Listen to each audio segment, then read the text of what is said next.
Bipolar म्हणजे काय, आपल्या प्रत्येकाचा एक फ्लॅट लाईन असते मूडची, ठीक आहे. प्रत्येकाचा एक स्वभाव असतो, थोडस त्याच्यामध्ये अप्स अँड डाऊन्स होत असतात. पण कधी कधी काय होतात ना, या दोन पोल्स मध्ये आपण कधी कधी खूप एक्स्ट्रीमला जातो, ज्याला मेनिया किंवा उन्माद म्हणतात, किंवा डिप्रेशनच्या सायकलला जातो, ज्याला आपण नैराश्य असं म्हणतो.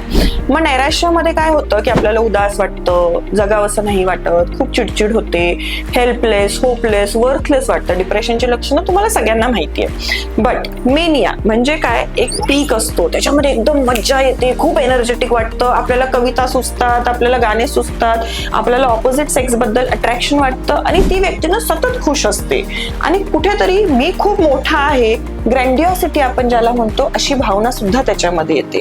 मग अशा वेळेस ते लोकांना जास्त मदत करतील, जास्त शॉपिंग करतील, जास्त ओव्हर फेमिलियर पण राहू शकतात आणि रिस्क टेकिंग बिहेवियर वाढतं. रिस्क टेकिंग बिहेवियर म्हणजे ड्रग्ज घेणं किंवा अल्कोहोलचं प्रमाण वाढतं किंवा increase amount of sexual nature असं म्हणू शकतो.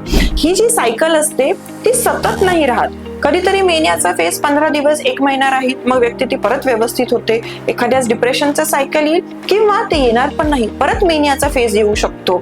त्याच्यामुळे असे सायकल्स चालू असतील. हे आयुष्यभरासाठी राहील का, असं काही नाहीये, कारण ते सायकल्स ना 1-2 येऊन थांबू सुद्धा शकतात. मग आपण काय करायला पाहिजे, ऑफकोर्स रेग्युलर ट्रीटमेंट. आपल्याला रेड वॉर्निंग साइन्स जे तुम्हाला डॉक्टर सांगतीलच, त्याच्यावर पण लक्ष द्यायला पाहिजे. आणि त्याच बरोबरीला जर असं वाटलं की नाही स्वभावामध्ये थोडासा बदल होतोय, तर नक्कीच आपल्या जवळच्या डॉक्टरांना भेट द्या.